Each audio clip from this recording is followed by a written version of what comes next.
Hello, everyone, and welcome to the Business of Sports Tourism podcast. I'm Joel Lamp, sitting in the lovely center of the Southeast in Huntsville, Alabama, joined by my co host, Ben Snyder, out in Grand Junction, Hey guys, glad to be here. and Cherie Gwynn out in Spokane. Hey everyone, great to see everyone on screen and a nice little repeat client as well. It is. It's great to have Jason Gewirtz join us. Jason's not too busy with the many things that are happening and a little event in a couple weeks. And unfortunately, our Fort Worth correspondent is still out on maternity leave. So, best wishes to Cassie and young Oliver on the new arrival. Hoping he's doing well. And I'm sure he's riveted to today's conversation as we talk about what's happening in the industry, but also a look ahead to teams and coming up in Columbus. Jason, thanks for taking a few minutes out to join us. Thank you for having me. I always have time for this esteemed group. I appreciate being asked to be back. Well, as the leading award-seeking podcast in the space, we feel like it's a special invitation when we dole these out. So I, appreciate you I coming on. understand.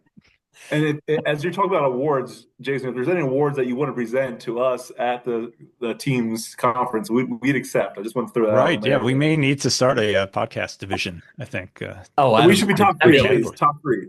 at least. if we don't end up with a live episode on a stage at some point out of this, what are we doing?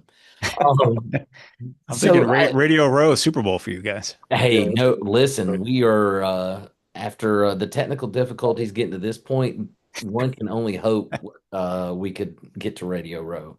Talk a little bit about let's kick off with the big elephant heading right down our tracks right now, and that's teams coming up in Columbus. Obviously, it's every year it gets bigger and better. Talk a little bit about this year's show and what we can look forward to. Yeah, I'd be happy to. Thanks, Joel. Great to see you guys. Thanks again for having me on. We are, as we're recording this, just a couple weeks, 2 weeks out from our team's conference. A lot of people in the industry, thankfully, are aware of that, but not everyone, which is interesting. A fun fact that we're discovering as we're nearing the finish line here.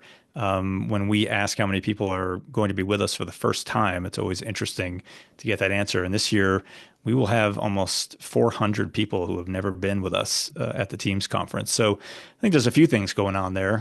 One, as we all know, there are new people in the industry, of course, across the board, both the destinations and with rights holders.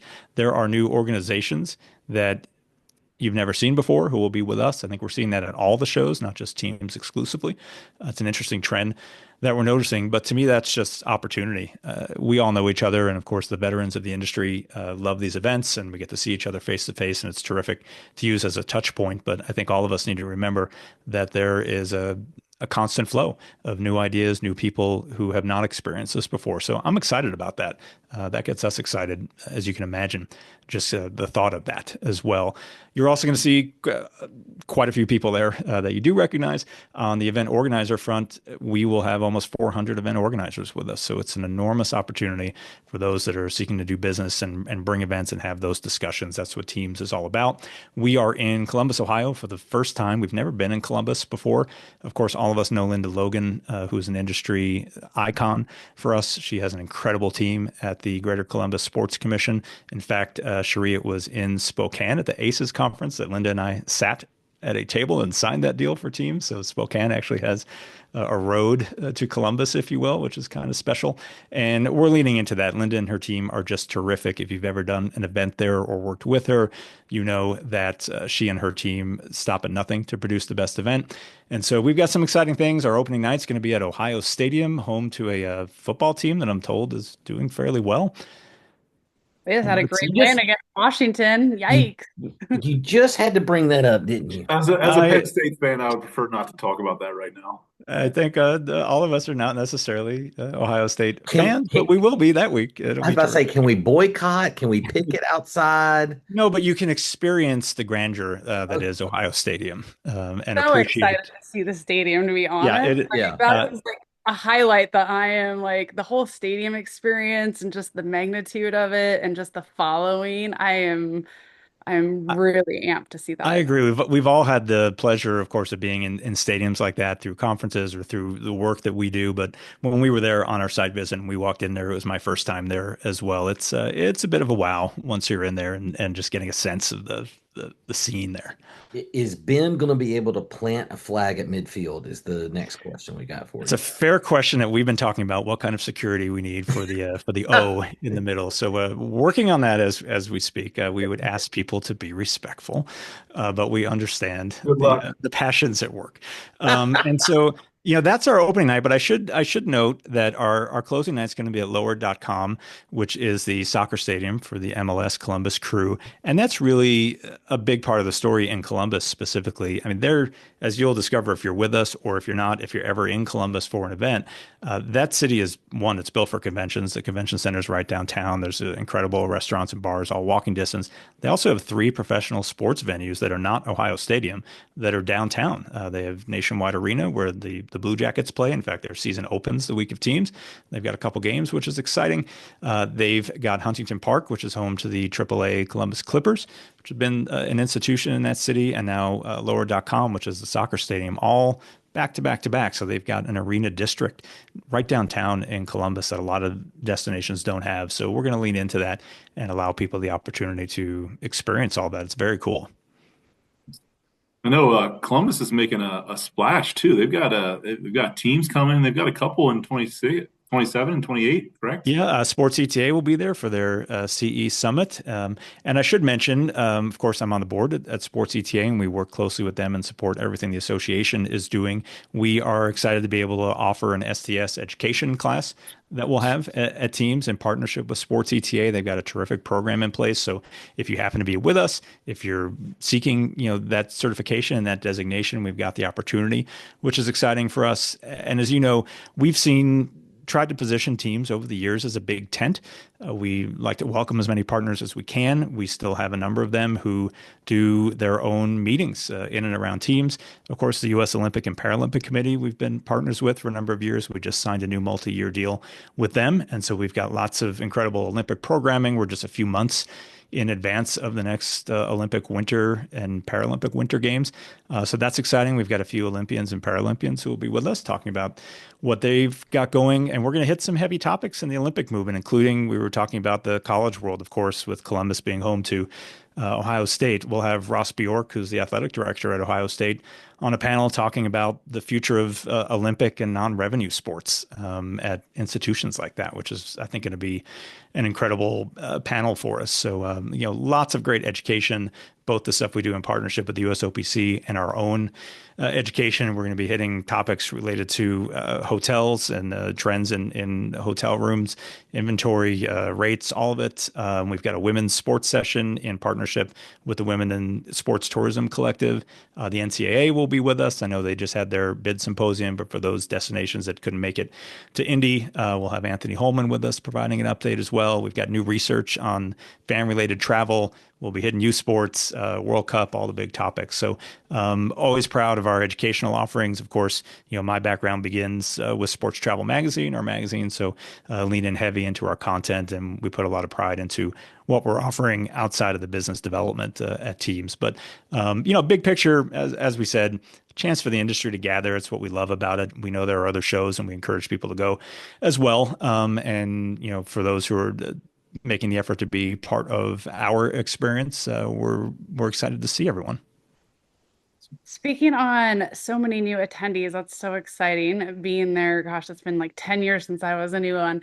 But tell us a little bit more about like what a new attendee could experience from like sports, like the sports link side of it to like what does it look like for an appointment? And I mean, we all know that being industry veterans, but tell us what like a newcomer can expect. We do a session every year, and we sort of joke about it, but we don't joke about it internally, that it's maybe the most important session that we do. We do a training session at the beginning of the conference to kind of get to some of those questions. I think all these shows, ours in particular, can be a little overwhelming if you're there for the first time, especially if you haven't experienced the appointment process where you've got those 10 minutes to kind of hit the high points and figure out if there's any kind of connection there. I think that concept can be a little overwhelming the first time. So we try to do everything we can. We put some industry veterans presentations up on stage at the very beginning of teams, usually an event organizer, destination representative, in addition to ourselves, and say, here are some things, if you haven't thought about it, that you might want to think about before that clock starts, to make the most use of your time. And of course, as we all know, while those appointments are important and they're crucial to what we do, we all know that most of those deals don't get done in the 10 minutes. It is all about the other opportunities we have to get to know each other a little bit better throughout the course of the conference and through other industry events, that oftentimes ends up being the part that seals the deal, but it has to start somewhere. And so we try to put a big picture perspective on it for people, as well as the fine points of, hey, you do have these 10 minutes. So, you might want to find out if your destination can host this event before you sit down across the table, that kind of thing. Absolutely. I was about to say, you haven't seen Cherie work, Jason. 10 minutes is like 8 minutes too long for I, her. I, She's closing, have, snapping necks, cashing checks. It's impressive to watch her work. I have to note this as well. A little bit of a shameless plug, but it's an amusing anecdote. So we've been doing a European version of Teams the last 5 years, Teams Europe. We will be in interesting. Next year is the year of the Birminghams for us. As Joel knows, Teams in the U.S. will be in Birmingham, Alabama in 26. Our European version will be in Birmingham, which I've had to learn how to pronounce correctly, in England, also in 26. And so when we launched Teams Europe, we started 10-minute appointments. And the first year, I think 100% of the feedback was, this is way too fast. You guys need to slow it down. This is so American. And so we now give them 15 minutes. This is as far as we were able to go. But people are like, I'm not used to this. You got to give us a minute. And so we gave them 5 minutes to get 15 minutes. But it's been an interesting development to kind of feel out the different markets and see who's used to the speed dating concept and who needs a little time to adjust. That's fantastic. That's Jason, what are any big changes coming this year? I mean, obviously, you guys do a great job of kind of collecting surveys and talking with people and understanding what are some of the fun things that people like or areas to improve. Any new offerings this year that, I mean, even you talked a little bit about newcomers, but what about some people have been there for a while? Anything new that we should expect? Yeah, it's a great question, Ben. We do a survey at the end, and we spend more time than you would imagine going through that survey. We respond every year to what we're seeing in there. I think the biggest places that you see, last year we implemented some breathing time in the expo. It's a few segments that are not programmed, so people can literally take a break if they need to take a break. And we've programmed some stuff in between for those that want to hear some presentations. We've got a stage that we call our Team's Trends Showcase. We try to do some big picture stuff. Here's some trends coming up that you might want to come take a listen to, or you might want to just follow up with that person. Or maybe if you're really cooking on that last 10-minute appointment, that can become a 20 or 30-minute appointment if you need to. So a little flexibility there. We were asked to build that into the schedule we did last year. We actually added just a little bit more into it this year. You see a lot of that in programming as well. It's tough with as many people as you have at a show from various points of view, various geographies, various sports. A lot of feedback, as you can imagine, is, hey, could you do a session on this, or could you hit on this, or you did too much of this? And so we're constantly trying to come up with a mix there. Even though it may not seem that way, but we are putting a conscious effort onto programming for all sizes of destinations, for all sports. Yes, we do some big picture topics for the mega events like the Olympics, because we have that partnership.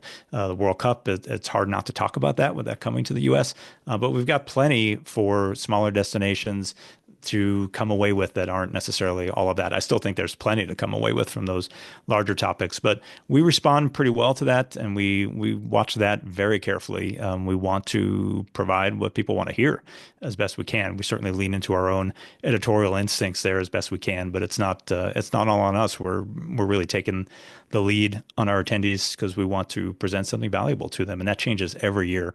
We go back to the drawing board almost every year and go back and say, so-and-so had a really good suggestion. We should try and put a panel together on that. We do that quite a bit. Good. And just asking for a friend, you guys don't have any data on like alcohol consumption throughout the week, right? Like that's a separate. There'd be an amazing study. I think the industry is waiting for it. How many bottles of beer has the sport? I have a feeling we could get a sponsor for that session if we really Oh my put God. some effort to I it. was about to say you could get multiple sponsors for that. Yeah, The advice we give everyone at our show and all shows: pace yourself. You don't have to go that direction if you don't want to, Yeah. but if you choose to, there are wonderful opportunities to loosen up and get to know people. That's great. That's great. Great way to pitch it. Great way to sell that there. Let's go talk a little bit about the industry as a whole and some of the things y'all are seeing. What are some of the things that have stuck out this year to you as we've seen international travel drop? Some of the, Mhm. we're seeing international travel drop, and yet we know that a big group of international people are coming in 12 less than 12 months time. Yeah. Um, what are you seeing kind of nationwide from a trend standpoint? Yeah, I think that's all a concern, remains a concern. We're watching that closely as well. And of course, we're part of Northstar, which has other publications in the travel industry. So I'm constantly in touch with our editors on the meeting side, the convention side, business travel, all of that. And yeah, it's, there have definitely been challenges this year, especially on international. However, international is a focus for us and remains so and will remain so. I mentioned our Teams Europe event that'll be in March next year in Birmingham. Interestingly, at the Belfry, which is a four-time Ryder Cup host, we're going to do a Ryder Cup style golf tournament so our U.S. contingent can come over and right the wrong that took place just this past weekend as we're recording this Let on me Long ask Island. before you go any further, who's the captain of that team, and that may I'll decide. I'll set this one out, guys. I get it. Excellent. Yeah, well, that's going to be a interesting choice to see who makes the team in our Teams Europe. I was about to say But that could be fun. all kidding aside, we've been making an effort on that front, and the reason we've been making such an effort on that front, I think, when we launched that European event, we thought this would be an event for the European market to meet the European market, and it became evident to us almost immediately that the sport organizations that were meeting over there, the vast majority of them want to do events here in the US or are already doing events in the US, and they're not all looking for the big markets. Certainly, some of them are, but the vast majority are not necessarily looking for large markets. They're looking to get introduced. I mean, Joel, you know it. It even came up in our last trip to Europe. You've got the paracycling World Yep. Championships coming to Huntsville. We know that these events are coming. Just this past week, volleyball announced the Women's World Championships will be in Anaheim in 27. So we are seeing quite a bit of movement there, and we continue to invest our time there in making these introductions and meeting these organizations. You'll start to see them at our Teams conference, even in Columbus.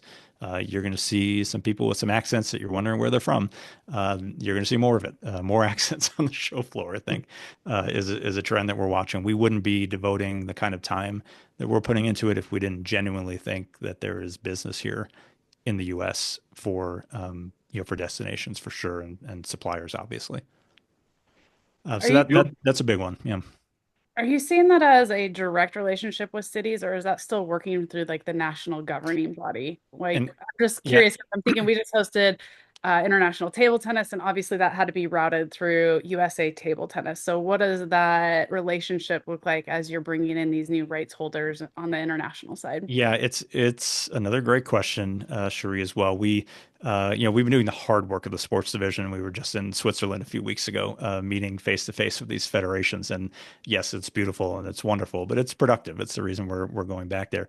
And I would say this, there are a number of federations. We met with a handful of them just a month ago who are looking to change that dynamic to an extent, some to a great extent. As you noted, in a lot of cases, an international federation will decide they're going to a country, so they'll pick the United States and they'll go to the national governing body and say, "Go find us a city." That certainly continues to happen. However, we have been meeting with federations that have told us either they want that direct decision themselves at the federation level, or they want relationships with these cities themselves. So when they're presented with some options, they have a better idea of what they're getting into, who they're partnering with.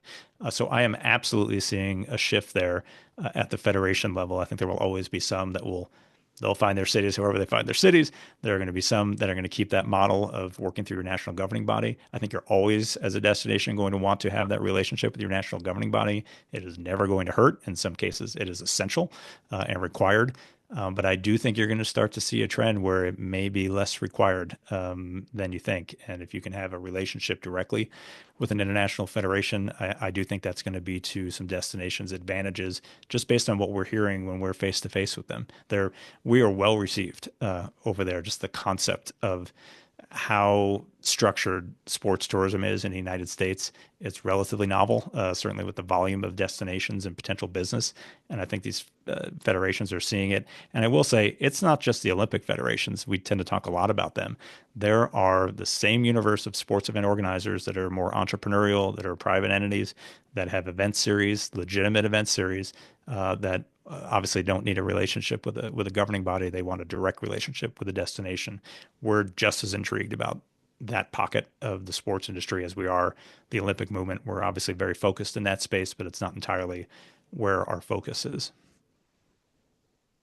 Well, Jason, you also you mentioned, I think we just came off of for those of us that were 4S Summit. You mentioned the work with Sports ETA and kind of how you're on the board, you're supporting one another, and we're seeing growth across attendance. For I know like John David has been great at promoting Symposium and 4S and chief executive and women's sports. So they're growing across the board. You guys are working with them, but you're also seeing growth.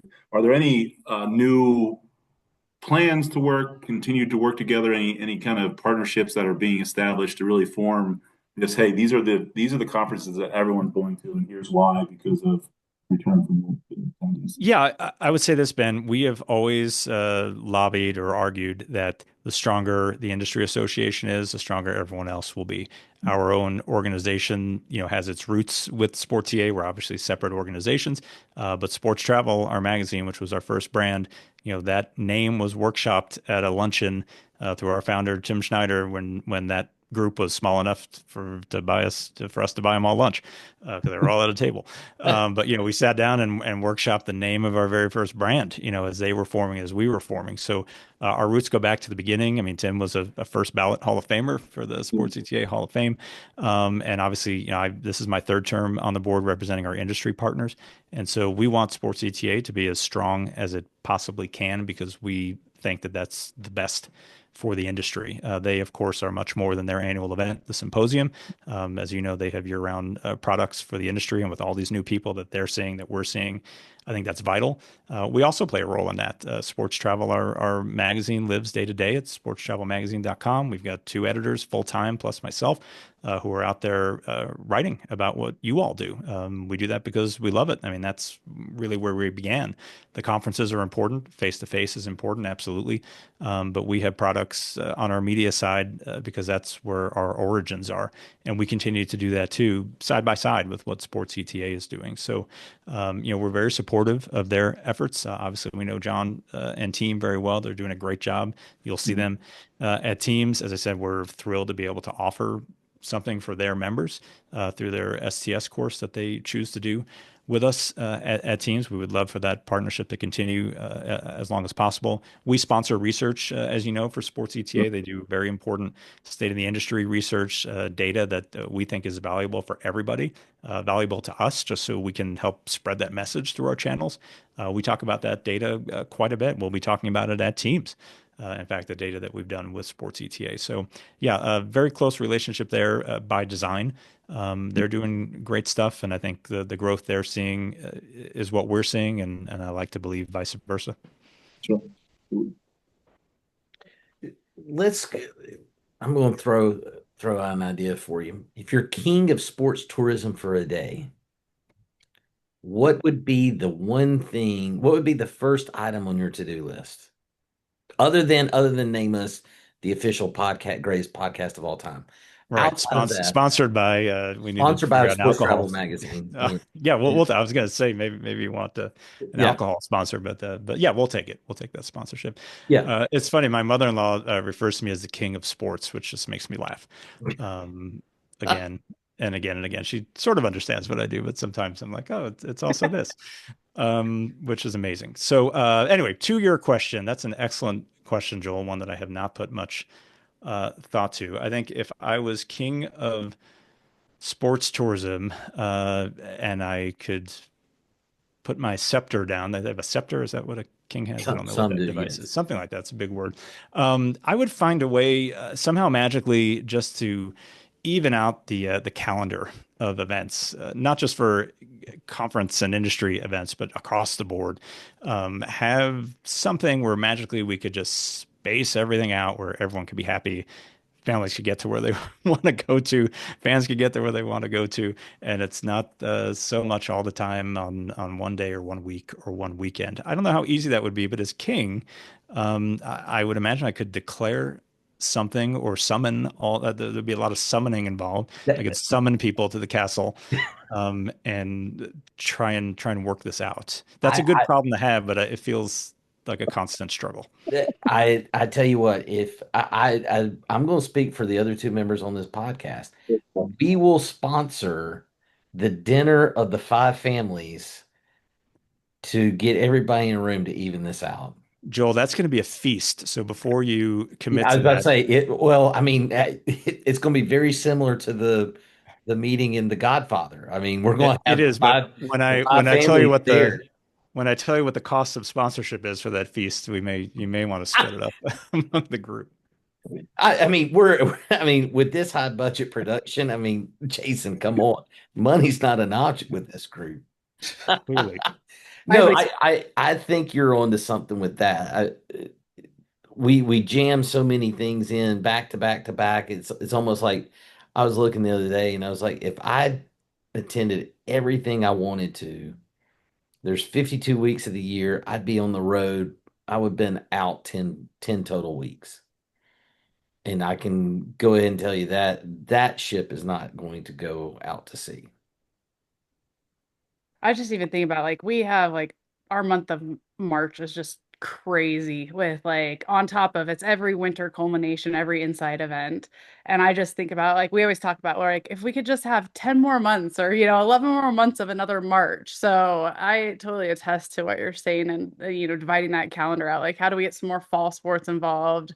But to piggyback off that, what are you seeing on like what's kind of the trend for growth of sport this year? As in, like we saw a huge, growth, I feel like in pickleball. What are you kind of seeing on the sport trajectory as well as like facilities? Because I feel like both of those kind of go hand in hand.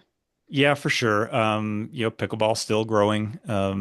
People want to put it down or try and downplay the growth. I think that's still genuine and still real on that. You will see at teams and very likely the other shows some very interesting sports that the drill. Sometimes they come across as oddball or a little off the beaten path, but I will tell you that they should be taken seriously. There's a variety of new things that are coming out that we're people that are finding us, that we're finding them, asking a little more detail on what exactly it is, who attends, who travels for this thing. There's more out there than you would imagine. Flag football is on my eye for obvious reasons. It's going to be in the Olympic Games. It is so heavily oriented at the high school level toward girls as well.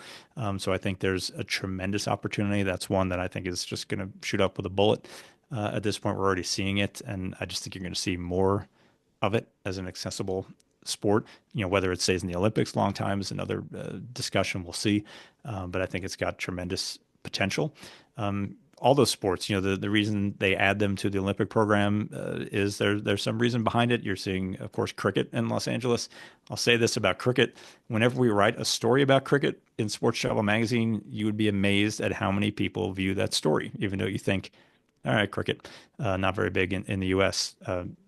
Crazy following. And I think if they can find a way to turn the corner or get some eyeballs, maybe the Olympics is the way, maybe not. Huge sport in other countries, potential to be huge here as well once people can figure out what in the world's going on at a cricket match. I was about to ask you, seeing the story come out yesterday as we're recording this. I'll be honest. I got hooked on the World Cup a couple years ago in the run New Zealand had in the Cricket World Cup. I'll admit, um, it's a fascinating sport to watch, and if you like baseball, it's very similar. Almost, but it's almost so simplified that hey, I just got to put the ball in play, right? I don't have to move the runners and all the other shenanigans. Um, how have we as a country not been able to figure that sport out? I'll give you one thought as a journalist. I read stories like Associated Press coverage of some big cricket match, and it's in English, but barely. Like some of the terms that are used are just even the syntax used. Sometimes I have to read a sentence 3 or 4 times, and I still don't quite understand what they're trying to tell me happened in the game. So there's a little bit of language barrier, I think, just in how they describe the action on the field. Nothing that can't be overcome or hasn't been overcome in other sports, but I do think it's a challenge, much as baseball would be a challenge to go somewhere else and try to explain what in the world is going on, with a suicide squeeze or some such. There's plenty of similarities there, just regional. But that said, I think the world is getting smaller, and I think my son's in the English Premier Football now. He follows Leeds, which just got that's a whole other podcast or a whole other discussion on how that happened.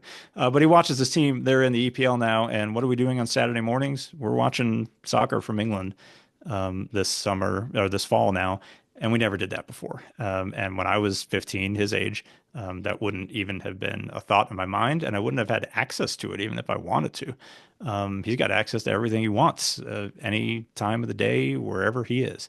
And that's us now. It's his generation. That's the generations that will follow him as well. So that's part of the reason why we don't downplay some of these sports that you haven't heard of before that we bring into our universe, because they may not be attracting World Cup style crowds or interest right now. Maybe they never will be, but somewhere in between, they will be, and you never know which one of these things might catch on that seems silly today that 5 years from now we'll be having a discussion because every city wants to host it. So I do think there's something there on quite a few of these sports and just the access of it. I think that's going to make a sport like cricket way more accessible once people realize that they can, if they want to, they've got access to see it either in person or streaming or somewhere, on their device. Well, and I think that's where you go back, look at how pickleball exploded. It Yeah. exploded because there's a ton of access. Every city's got tennis courts, and have more than half of those are sitting empty.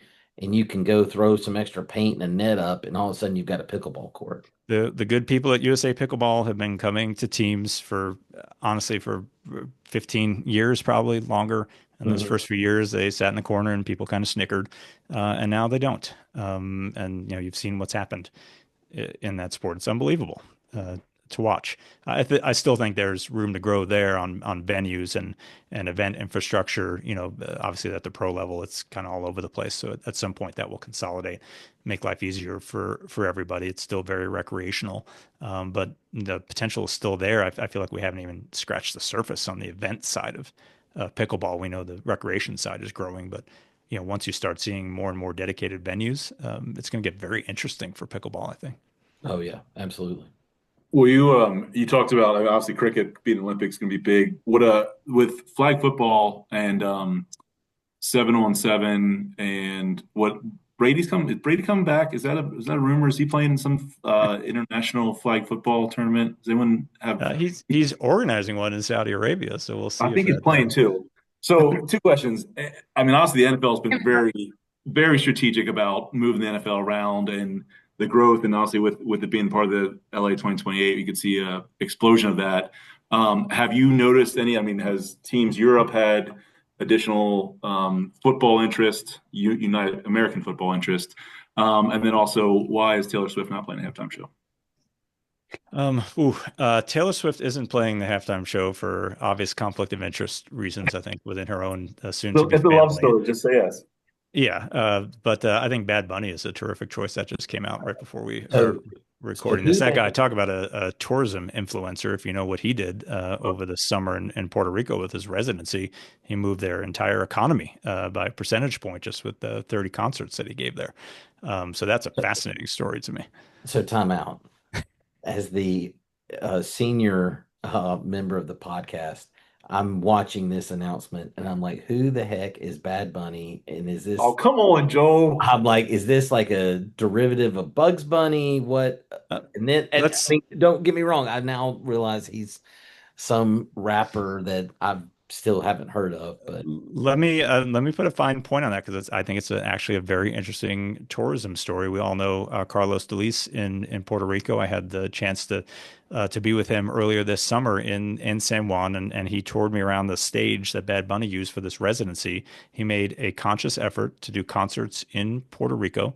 The first 10 were open just to Puerto Rico residents. The last 20, I believe it was, were open to the world, and their tourism economy grew by percentage points based on this decision and this residency of sold out concerts. So he's very much a thing. He's a tourism story as much as he is a music story, and it's pretty amazing. So you'll get a glimpse of that when you tune in to the Super Bowl. But to the other point of American football and its expansion. So I mentioned we were just in Switzerland. One of the reasons we were there is we commissioned a report that we'll be reporting on here soon from a group of master's level university students there in Lausanne, the Olympic capital.